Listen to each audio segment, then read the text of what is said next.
Very good morning to all of you all over here. So I welcome you all again to the day 1 session 2 part 2. So a small exercise was given to you to just work out and see before you go to the part 2 session of today's uh, session. So in this case I told you something about called as cohesion rules. So what are these cohesion rules in R? So if you have done the small exercise which was given to you in the last class, you might have noticed the type of for each of this A, and L. Now A was created as a vector which was in double quotes, so by default it would be a character. If you have created the second vector, it is a numeric vector. And third, if you have created L using C of combining A and N, the type of L that you would have got would be a string, even though it contains string characters as well as your numbers. So this is where we study this cohesion rules. If a vector has even one single string element, all the other elements will also be converted to string. Right? So this is the first cohesion rule in R. So that means if your vector is having even one single string element, all the other elements would also be converted into a string or a character. If a vector has only logical and numeric elements, so logical means either true or false, and numeric elements. So in that case, all your logical data would be converted into numbers, where true will be replaced by 1 and false will be replaced by 0. So in this case, if you have created a vector which has a logical data as well as numeric data, so the type of vector that you would get would be basically numeric, where all your logical data types, true or false, would be converted into 1 and 0. Right? And the other important part that we have is the functions. And when we are using the functions, we may or may not require one or more arguments along with it. So we need to understand how are functions, how are arguments, and when is it required and when it is not required. So in this case, then let us move back to the R console to work on this cohesion rules, functions and arguments. Right? So now we are back to our R studio.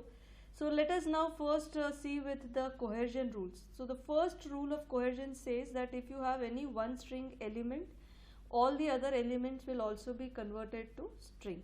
So let us now create n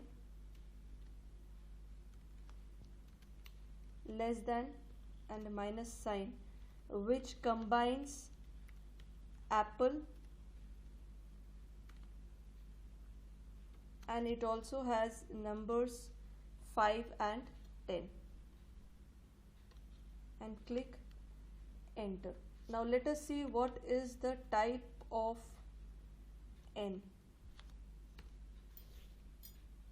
Right? So now if you see that it has been converted into a character. Now let us print n and see. So now if you see that 5 and 10, even though they are numeric, they have been converted into character, or they have been converted into string. So this is one of the cohesion rules. The second cohesion rule is if your vector has, so let me create another vector A. A is already there. Let me create another vector B, which combines true, true, false, false, 20, 30, 5. So now my vector is a combination of logical and a numeric element. Right? Now let us see what is the type of B. Now if you see, it has been converted to numeric. So in this case, if you put class of B,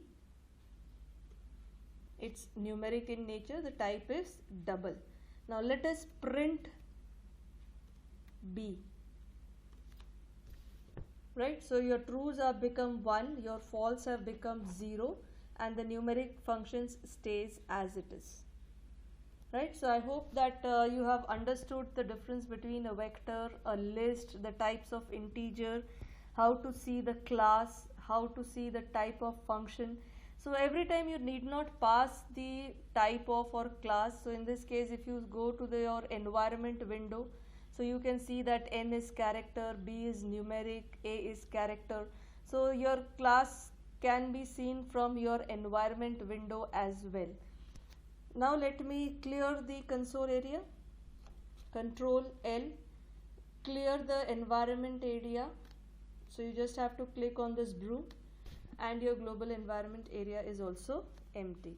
Now let us move to functions and arguments. So function, as we know that R has a lot of built-in functions within itself. So normally how do you pass a function? So you have a function name and for which value you want to pass it out, so that has to be put in the bracket. So that is how we pass the comments. So let us now find out round off value. So I want to say I round 2.5678, right? So I want this number to be rounded off. So let me see what is the result. So it has been rounded off to 3. Now let me say I want to round it off 2.234.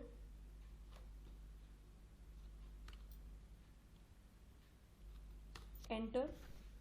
So now since that after decimal the value is less than 5, so it has been rounded off to 2. Now in the same case, if I want to round off not to the nearest integer, but I want to round it off to a particular 2 decimal places. So in this case, round off formula that you have, so you also need to find out what are the arguments. Now I want to round it off to 2 decimal places. By default these places are set to 0, so that is why you get an integer. But if you want to have a specific only 2 decimal, so in that case we need to pass it as an argument in our function. Now how do we pass that argument if you want to know? So any arguments which are there in a particular function, so just type args. So args means argument. So we want to find out what are the arguments for round function, right? So the round function, it says x and it says digits is equal to 0. So that means your decimal places are set to 0. So now this function that and the arguments that you know, so now let me pass the same number round 2.5678 and then it gives me an argument as digits is equal to 2. By default it is 0 and now I want up to 2 decimal places, so I set this digits is equals to 2. So now if you see the data, you have got the same data rounded off to 2 decimal places. Now instead of writing digits equal to 2, you can also simply write 2. So that is 2.5678 comma 2. I need not write digits equal to 2 and click enter. So still you get the same results only. So now in this case what happens is that when you're passing your arguments, the R functions according to the order in which you have passed. So that means if I change the order, now I say round, I say 2 first, that is for the decimal, and then I give the number and then I click enter. So you can see now the value is still 2. So in this case it is very important that when you are writing the functions with arguments, they should come in the same order in which they are there in that particular function. So here in the function it is the number first followed by the digits. So when you are passing that function with arguments, it should be the number first followed by the digits, because if you are not mentioning it, so in that case the order would also change. So in that case you have to keep it in mind, the order in which you are writing your arguments, right? Now let us say I want to find what are the arguments for median. So I'll write args and median, right? So in this case it is x, that is the variable. Na.rn is equal to false. So by default your na is set to false. So that is, if you have any variable, so let me first create b, which combines the number 5, 10, combines the number suppose 20, 40, and it has some na in between, and then it has 60 and 100, right? So my b combines 20, 40, it has 3 na values, 60 and 100. Now if I calculate the median for b,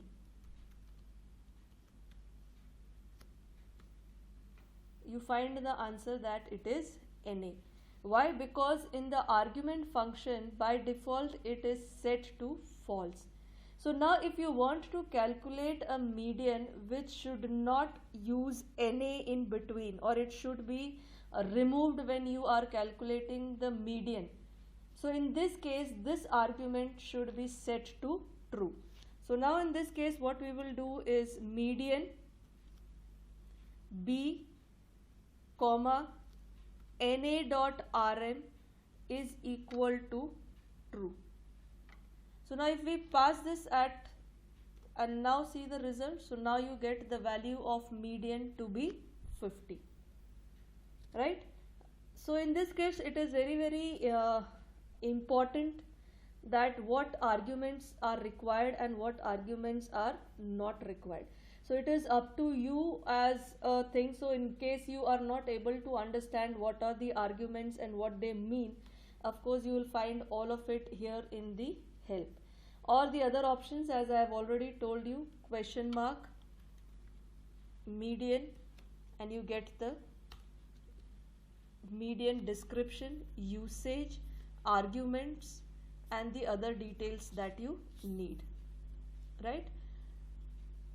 So in this case, if you see, if there are no values, or if an na.rm is equals to false and there are na values, the result is na of the same type as x. So it is considered, tries to be considered into a number, and that is why it is included in your calculation for median.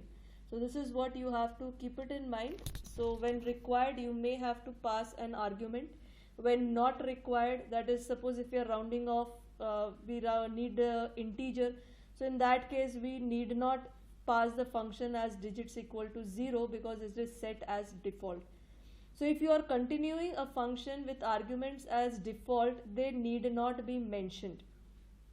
But if you are passing out a function where the arguments are different from the default, in that case that needs to be mentioned when you are writing the function code over here for the sake. Right now in this case, let us have a simulation game. Too much of coding that we have done, so let us just enjoy a small game where you can develop your own function, or I can say your own package that you can go ahead with. So let us go to that. Before we start the coding business over here, I'll just introduce you to that simulation activity. Right, so we are giving you a brief description about a simulation game. Right, so we want to design a simulation card game. Right, so let's imagine that in a card game where you have 4 big cards from your deck of cards, so that is your ace, king, queen and jack. So all these 4 cards have been kept in a box. Right, so you have 4 cards, ace, king, queen and jack, and these 4 cards have been kept in a box. Now each player has to draw 3 cards, right? So once he draws the first card, so that card might be an ace, king, queen or a jack, so then that particular card is replaced back into the box. It is shuffled again, and the next time also you have to draw a card. So in this way you have to draw 3 cards, and we want to see, can he draw those 3 cards which are of all same type. That means all the 3 cards are aces, or all the 3 cards are jack, all the 3 cards are queen, or all the 3 cards are king. Right? So now we want to see the different permutation, combination and options that we might get. So in this case, we want to develop a simulation game on R using the codings and simple functions. Right? So how do we go about? We first need to create that we have 4 cards. Then we have to create that we are drawing the cards. And then once we have drawn, it is being replaced, and then we are drawing 3 cards, and then we have to display that particular result. So the game looks interesting, but now we see how do we go about that in the R platform. Right, so back to the R Studio. So the first step is creation of deck. Right, so I have to create a deck which has 4 cards. So in this case, let me create a variable deck which will combine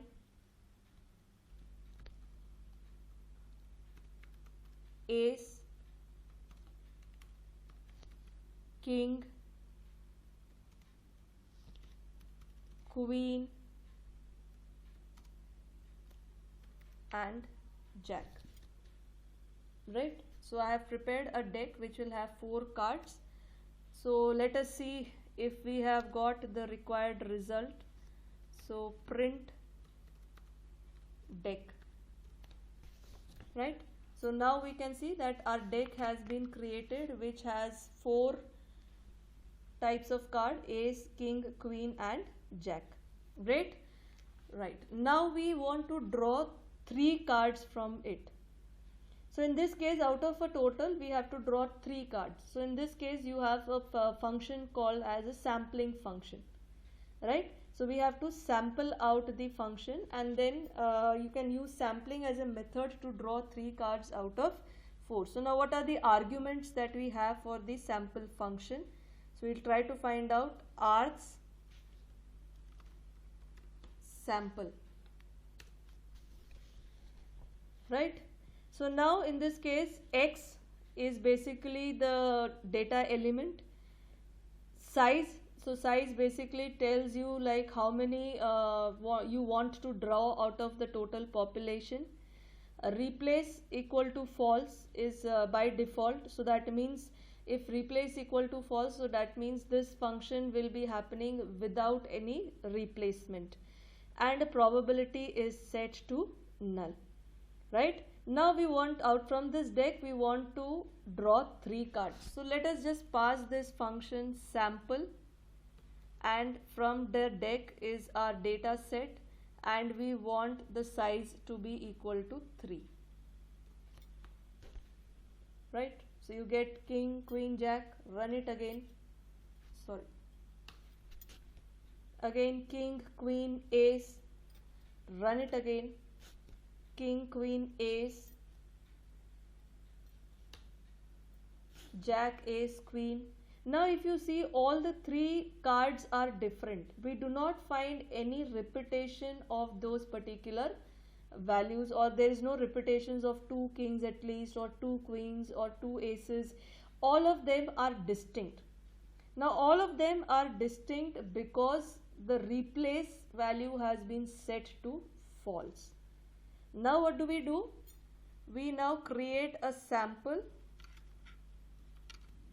to draw 3 cards with replacement.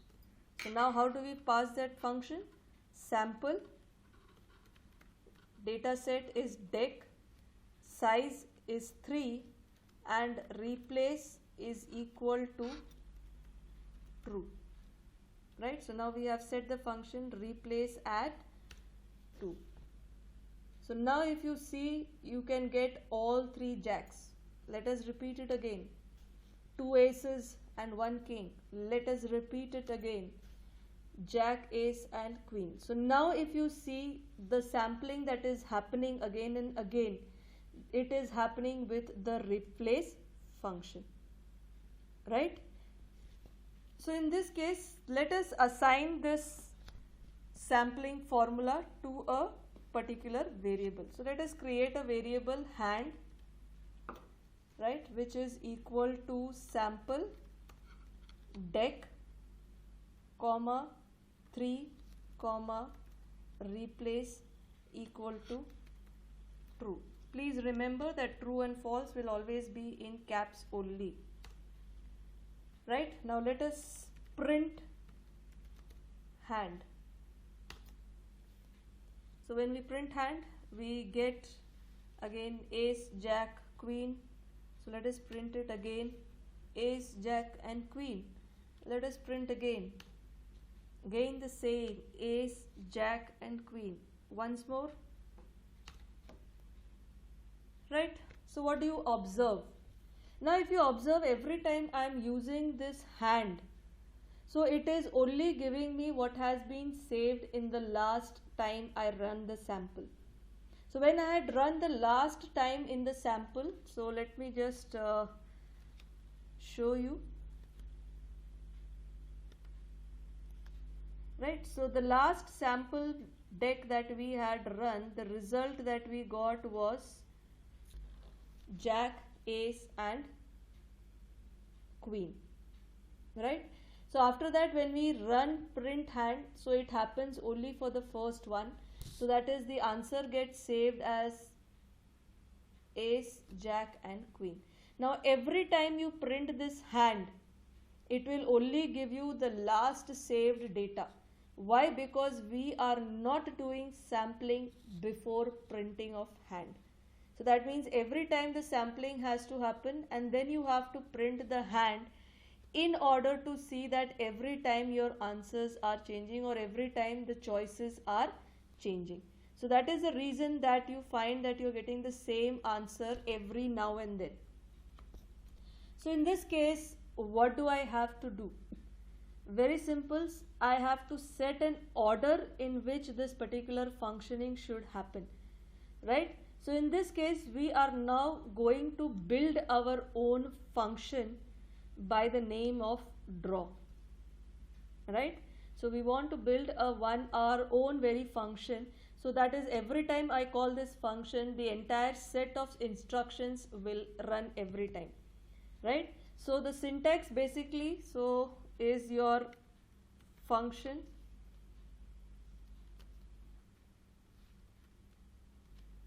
the syntax is all consisting of your function name, right, then less than, equal to, minus, then we put function, so that is, we are creating a function now, and then in curly brackets we need to put a set of instructions which will run every time we call our own function name. Right, so let us do that. I think getting too low, you might find it difficult to see, so let me clear this. Right, so in this case I want to write the actions once again, but now calling them into a set of instructions. So let me say I create draw as a function. So I want to create a function name by the name of draw, right, and then we write function, right, and now we have to write the set of instructions in your curly brackets. Now what are the instructions that we have to do? So first let me tell you the set of instructions that we have to do. First time you have to create a deck. Second, you have to sample 3 cards from the deck with replacement. And third that you have to do is to print the answers, right? So this is basically the 3-step process that we want to do. So now first one, create a deck. I have cleared it, but this is where my history comes into play.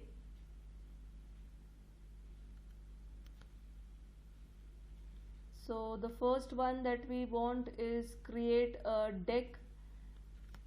So how have we created a deck? Yes. So create a deck.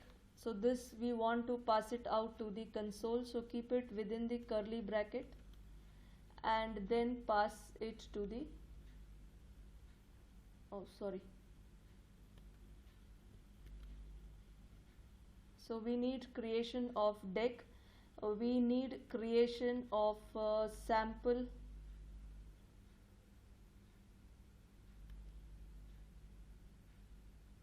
with replacement. So a deck which will replace equal to true. So I'll move this to the console, and then we have to print the hand. So we need to hand sample deck.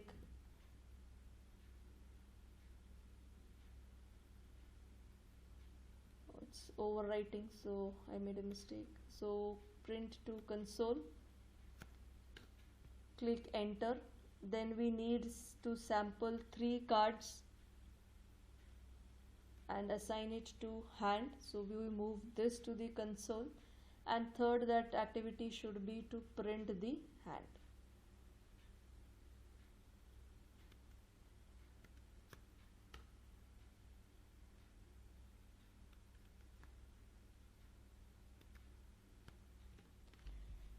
Right.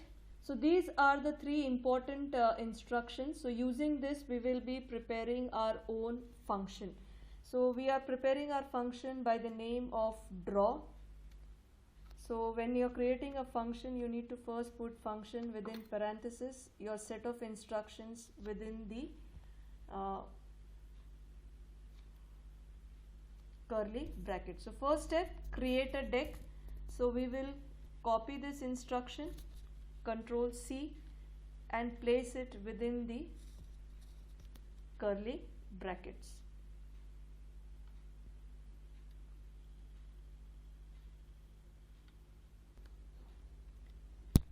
Right, so you have to do 3 major activities.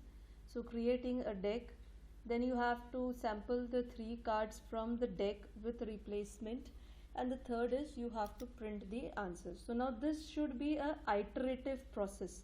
Now initially what we saw is when we were printing hand, it was only giving the last sample deck that was run.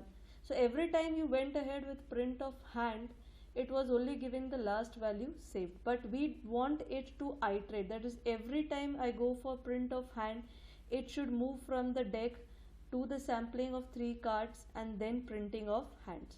Now we want to combine all the 3 of them together and create our own function. So in this case, since it's a set of activities, that is where your scripting is going to help you. So we will first script our function before we run it. So how do we open a script? Control Shift N. Right? So now you have a function script window which is open. So now we want to create a function by the name of draw. Since it's a function we are creating, so we will write function open and close, and now with the curly brackets start. Right? So now first thing that we want to do is to create a deck. So in this case I hit enter. Right? So each of the lines that you want to do should be given as separate lines. So that is the reason we are doing it in scripting first, because console will then run every line. So it might show an error when you are doing a set of functions in the console area immediately. So now we want to first create the deck. Right? So that is the first step we want to do. So here is where we have created the deck. So just select this and say to source. When you do it to console, it will go to the console area. When you do it to source, it will go to the scripting area. So I first create deck and I say to source. Right? So the first step which should happen is creation of deck. The second step which should happen is the sampling of the cards in the deck with replacement. So we'll see where that function is in our history. Yeah. So this is our second function, hand. We have assigned it to hand, where the deck should be done with replacement, and every time it should give us 3 different answers. So we have selected this and we send it to source. The third step would be to print the hand. So now we present this print to the source. So since we are already done with it, so your curly brackets would come here. So these are the only 3 actions which we want to do under the function. First is choose a deck which has 4 values, ace, king, queen and jack.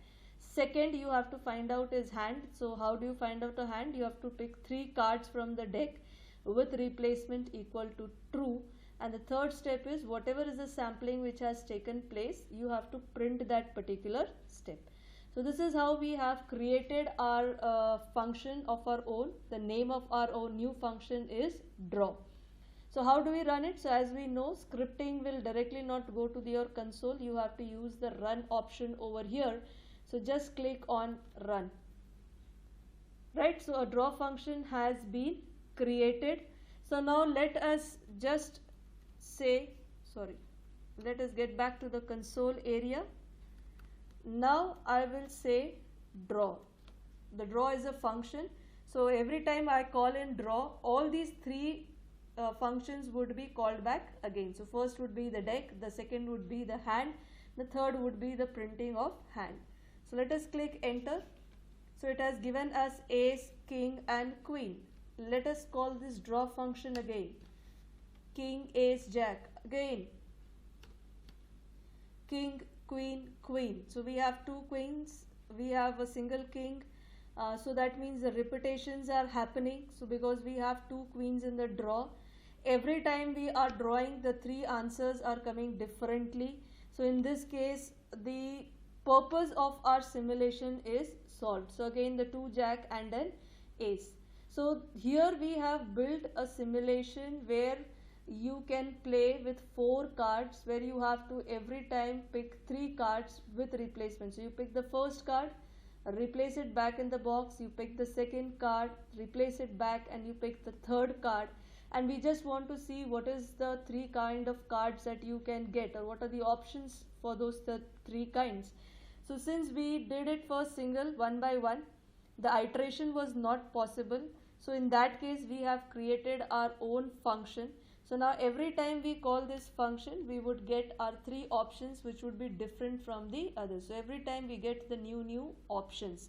So this is what is we have done. A small simulation game, a very simple one, but a very interesting one. So I request all of you to please do try. So in this case, we have tried to learn about how to use the arguments. We have learnt about how to replace and how to build a function using your arguments. Second, we have also learned how to create our own functions. So creation of your own functions is basically, it has to be a step-by-step project. So it is what are the first step, your second step, your third step. So if you put all those steps into a body of code, you can create as many functions as you want. So you can create n number of functions as according to your wish and as according to your own interest and requirement for your data analysis. So I hope this session has been an interesting one for you, because code may get a little boring, but when you do it with a bit of an excitement and a simulation, the same coding can become very interesting. So that's all for this today's session for part 2.